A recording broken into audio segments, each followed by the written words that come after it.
अक्सर हमने लोगों को कहते हुए सुना ही होगा कि कर्म करो, फल की इच्छा मत करो। अपने कर्म को बेहतर करने के लिए जीवन में कुछ नियमों का पालन करना चाहिए। इसके लिए कर्म योग मददगार हो सकता है। अब आप सोच रहे होंगे कि कर्म योग क्या है, तो हम बता दें कि इस सवाल का जवाब अभी आपको मिल जाएगा। यह कोई सामान्य योग नहीं है जिसे दिन में 1 या 2 बार किया जाए। यह जीवन जीने का एक तरीका है जिसे व्यक्ति अपने जीवन में पूरी तरह ढालते हुए और सिद्धांतों का पालन करके ताउम्र कर सकता है। आइए जानते हैं कि कर्म योग क्या है। फिर हम इसके फायदे के बारे में भी बताएंगे। कर्म योग एक ऐसा रास्ता है जो कर्म के माध्यम से मोक्ष की ओर ले जाता है। मोक्ष चेतना की अंतिम अवस्था होती है। भगवत गीता में भी कर्म योग का जिक्र मिलता है। इसके अनुसार वैराग्य भाव रखते हुए अपने कर्म करने चाहिए। दिन भर दासों की तरह काम करने से एक ओर स्वार्थ का भाव पैदा होता है, तो दूसरी ओर अपने दिमाग को नियंत्रित रखते हुए कर्म करने से अनासक्ति और आनंद की प्राप्ति होती है। यह योग हमें सिखाता है कि हर कार्य को बिना फल की इच्छा के करना चाहिए। इसको करने वाले योगी कर्म योग को दैवीय समझकर इसे प्राथमिकता देते हुए पूरे मन से करते हैं। साथ ही सभी तरह की इच्छाओं को त्यागते हैं। इस योग का अभ्यास सही दृष्टिकोण रखने में, धार्मिक होने में, सही इरादे रखने और अपनी क्षमता के अनुसार अपने कर्तव्यों का पालन करके किया जा सकता है। कर्म योग को करने से नए कौशल सीखने को मिलते हैं, व्यक्तित्व विकास होता है, आत्मा की शुद्धि होती है और यह मन को अधिक सहनशील बनाने में मदद करता है। कर्म योग के 2 प्रकार होते हैं, जिनमें पहला सकाम कर्म और दूसरा निष्काम कर्म है। सकाम कर्म वह है कि जब कोई भी व्यक्ति खुद के लाभ के लिए काम करता है तो वह सकाम कर्म में आता है। यह व्यक्ति के सामाजिक और व्यापारिक दोनों तरह के काम पर लागू होता है। इस तरह के कर्म में व्यक्ति के मन में स्वार्थ भाव रहता है, जो उन्हें लोभी बनाता है। सकाम कर्म व्यक्ति के जन्म व मृत्यु चक्र में अहम भूमिका निभाता है। निष्काम कर्म वह है कि जब कोई व्यक्ति किसी काम को स्वार्थहीनता भाव से करता है तो उसे ही निष्काम कर्म कहते हैं। ऐसे व्यक्ति के मन में किसी तरह की लालसा और अहंकार की भावना नहीं होती है। इस कर्म को करने वाला व्यक्ति सभी को एक समान समझता है, साथ ही एकता और दूसरों की मदद करने में भरोसा रखता है। निष्काम कर्म व्यक्ति को मोक्ष की ओर ले जाता है, जो व्यक्ति को असीम शांति देता है। कर्म योग से व्यक्ति को कई प्रकार के लाभ हो सकते हैं। ये फायदे व्यक्ति के जीवन को खुशहाल बनाने और शांति से जीवन व्यतीत करने में मदद करते हैं। कर्म योग करने के फायदे कुछ इस प्रकार नजर आ सकते हैं। कर्म योग करने के फायदे में सबसे पहला मन को शांत रखना है।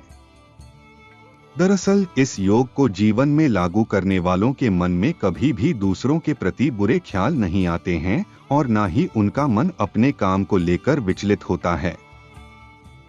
इस योग से मन की शांति में सुधार हो सकता है, जिससे मानसिक समस्याओं को भी दूर रखने में मदद मिल सकती है। कर्म योग व्यक्ति के धैर्य को बढ़ावा देता है।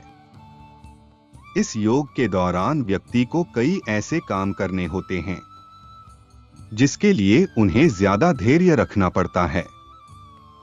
साथ ही इस योग के दौरान क्रोध और अहंकार को भी त्यागना होता है, जो व्यक्ति के धैर्य भाव को खुद ब खुद बढ़ाने का काम करते हैं। व्यक्ति के जीवन में एकाग्रता की महत्वपूर्ण भूमिका होती है। अगर किसी भी काम में आगे बढ़ना है तो उस काम को पूरी एकाग्रता के साथ करना होता है। कर्म योग यही सिखाता है कि अपने कर्म को अच्छे से करना चाहिए। किसी भी कार्य को सही से करने के लिए उस पर पूरी तरह ध्यान देना होता है। जब भी हम किसी कार्य पर सही से ध्यान देने की कोशिश करते हैं तो एकाग्रता को बढ़ावा मिलता है। कर्म योग से पुरानी बातों को भूलने और आने वाली चीजों पर ध्यान केंद्रित करने की भी सीख मिलती है। कर्म योग करने के फायदे में कार्य क्षमता में सुधार भी शामिल है। कर्म योग करने वाले अपने और दूसरों के कार्य में मदद करने की भावना रखते हैं, जिससे कि वो न सिर्फ अपना काम सही तरीके से करते हैं बल्कि अपने साथी की भी मदद करते हैं।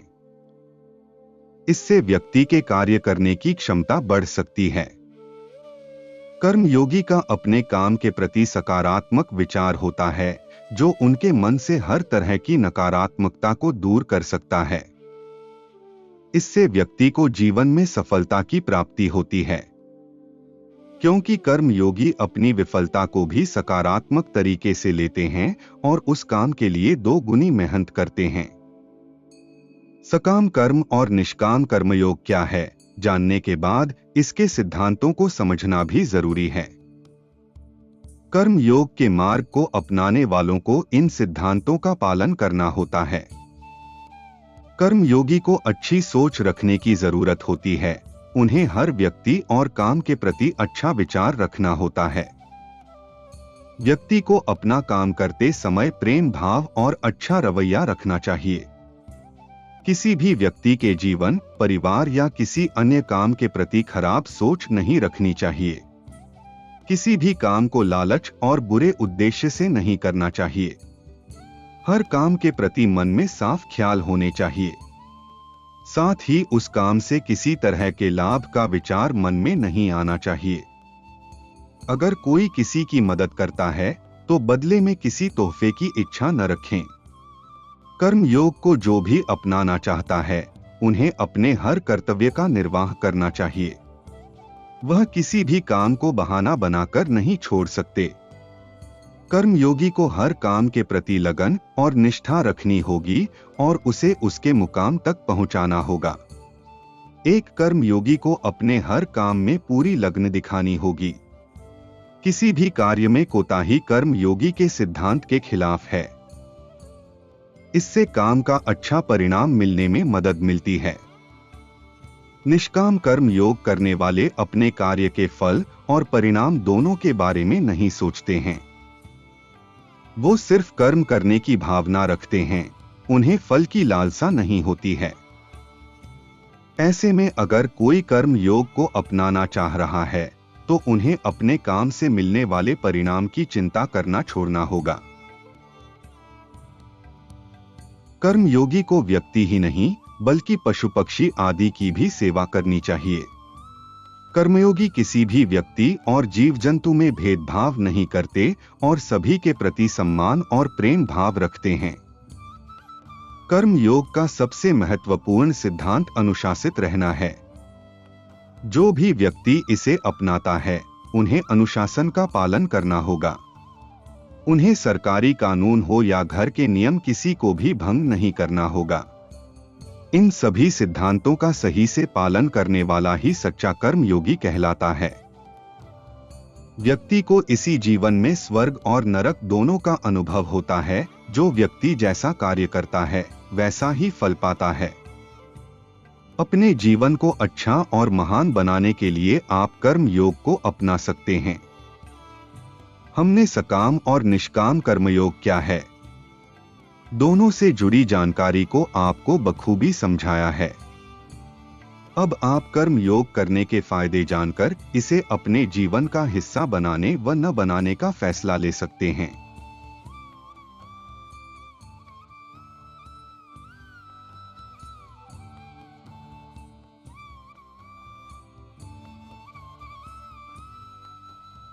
अगर आपको हमारी जानकारी सही लगी तो कमेंट में जय श्री राम लिखना न भूलें, ताकि हम इस प्रकार के और तथ्य लाते रहें और सनातन संस्कृति को विश्व में प्रचलित करें।